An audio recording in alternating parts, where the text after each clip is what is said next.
Everyone, अस्सलाम वालेकुम। Welcome back our new vlog. तो सुबह की शुरुआत हो गई है अच्छे मौसम के साथ। ये सुबह 6 बजे का मौसम है और आजकल तो सुबह सुबह ही धूप निकल जाती है।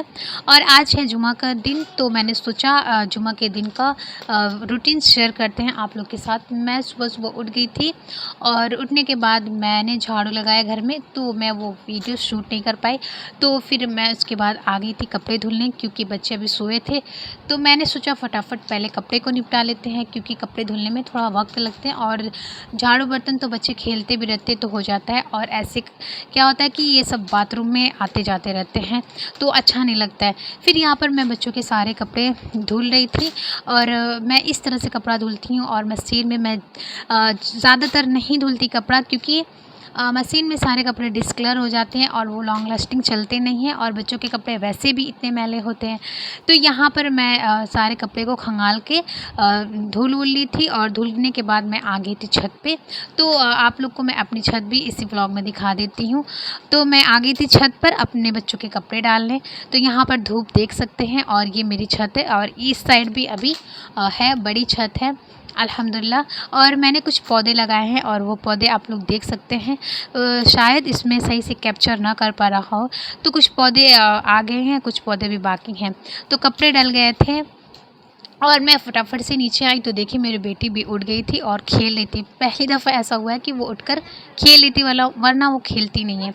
फिर उसके बाद थोड़ा सा उसके साथ टाइम स्पेंड करने के बाद फिर मैं खुद को करने लगी थी रेडी, क्योंकि मुझे भी नहा धुल करके नमाज़ पढ़ना था। और मैं यहाँ पर नहा धुल कर हो गई थी रेडी। आप लोग कमेंट करके बताएं कि मेरा ये कपड़ा कैसा लग रहा है।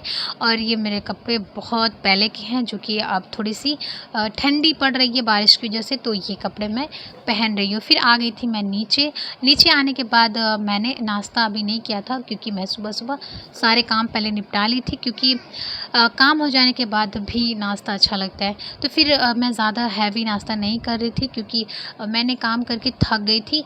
और उसके बाद यहाँ पर स्लैब पर मेरी बेटी बैठी हुई थी, उसके साथ भी मैं मस्ती कर रही थी और इधर चाय बन रही थी। तो चाय हो गई थी रेडी, उसके बाद मैंने कप में चाय निकाल लिया था।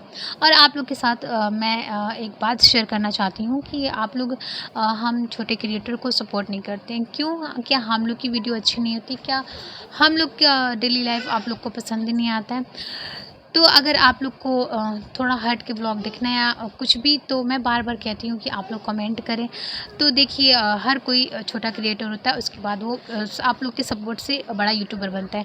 तो यहाँ पर मैं आ गई थी दोपहर का लंच बनाने, क्योंकि अक्सर जुमा के दिन क्या होता है कि लोग जुमा पढ़ के आते हैं तो भूख लग जाती है और खाना टाइम पे चाहिए होता है। तो यहाँ पर मुझे बनाना था कीमा और परवल की सब्ज़ी। तो यहाँ पर मैंने कीमे को छोटे छोटे क्यूब में कट कर लिया था, क्योंकि इसको मैं मिक्सी में घुमाने वाली थी। क्योंकि मतलब जो ठेया बोलते हैं या काट हमारे यहाँ जो लकड़ी का होता है और छुरी से उससे करते हैं, तो उससे मैं नहीं करती हूँ, मैं इसी में घुमा देती हूँ। और देखो कितना बारीक मतलब मशीन में घूम जाता है। उसके बाद मैं सारा फटाफट से इसमें पीस लेती हूँ। पीसने का क्या, यही कीमा हो जाता है, लेकिन बहुत अच्छा होता है। इससे क्या होता है ना कि बारीक एकदम हो जाता है और पकने के बाद मतलब कच्चा भी नहीं रहता है। तो यहाँ पर मैंने मसाले सारे तैयार कर लिए थे। यहाँ पर देख सकते हैं आप, मैंने मिर्ची अदरक लहसुन छील करके इसका मुझे पेस्ट बनाना था और सब्ज़ी में डालनी थी। तो यहाँ पर मैं सारे मसाले को रेडी कर रही थी।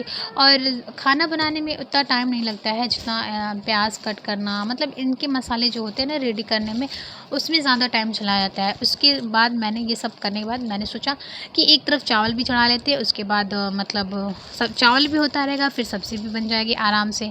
तो यहाँ पर मैंने 2 प्याज ले ली थी सब्ज़ी के लिए। तो यहाँ पर मैं प्याज कट कर ली थी और मैं हाथ से ही प्याज को कट करती हूँ। यहाँ पर आप देख सकते हैं सारे मसाले और सब्जियाँ कट कर हो गए थे रेडी, कीमे भी हो गए थे। और यहाँ पर चावल भी उबल रहा था और मैं चावल को मतलब वो जो होता नहीं 80% कुक होने के बाद फिर पानी को पसा दो वो वाला। तो यहाँ पर चलिए हम बनाते हैं सब्ज़ी को बनाने के लिए मैं क्या क्या यूज़ करती हूँ और मेरी परवल और कीमा की सब्ज़ी किस तरह से रहती है मैं वो आप लोग के साथ शेयर करती हूँ। तो सबसे पहले हम कुकर में तेल डालेंगे। तेल डालने के बाद जब तेल अच्छे से गर्म हो जाए तो उसमें हम प्याज डालेंगे। प्याज डालने के बाद जब ब्राउन प्याज हो जाए तो उसके बाद उसमें हम कीमे को डालकर भून लेंगे। जब वो कीमा अपना पानी छोड़ देता है उसके बाद परवल डालेंगे। परवल डालने के बाद हम स्वाद अनुसार नमक डालेंगे, हल्दी डालेंगे और इसके बाद जो हमने मसाले पीस के रेडी किए हुए थे अदरक, लहसुन, हरी मिर्च के वो सब ऐड करके इसको भून लेंगे। थोड़ा सा भूनने के बाद हम सीटी लगा देंगे। तो आप अपनी मर्ज़ी के हिसाब से सीटी लगाइएगा। तो यहाँ पर देखिए बनकर हो गया है हमारा कीमा परवल सब्ज़ी रेडी। और यहाँ पर दही बड़े भी बने थे, वो रात के थे तो मैंने दोपहर में खाने के साथ सर्व कर दिया था। तो यहाँ पर हमारा खाना दोपहर का बनकर हो गया था रेडी। अब फटाफट से चलते हैं, पहले बच्चों को खिला लेते हैं क्योंकि बच्चे हमारे खाने में डिस्टर्ब ना करें, इससे पहले हम लोग बच्चों का पेट पर भरेंगे। तो यहाँ पर मैं पानी भी ले लेती एक साथ और पानी लेने के बाद हमने बच्चों को खाना खिलाया। हमारा ब्लॉग कैसा लगा और अच्छा लगा तो कमेंट करना। मिलते हैं नेक्स्ट वीडियो में, तब तक के लिए हमारे चैनल को सब्सक्राइब कर लें। और यहाँ पर बच्चों को खाना खिला दी थी और हम अपना ब्लॉग यहीं पर करते हैं एंड मिलते हैं किसी अमेजिंग वीडियो के साथ। तब तक के लिए बाय बाय, अल्लाह हाफिज़।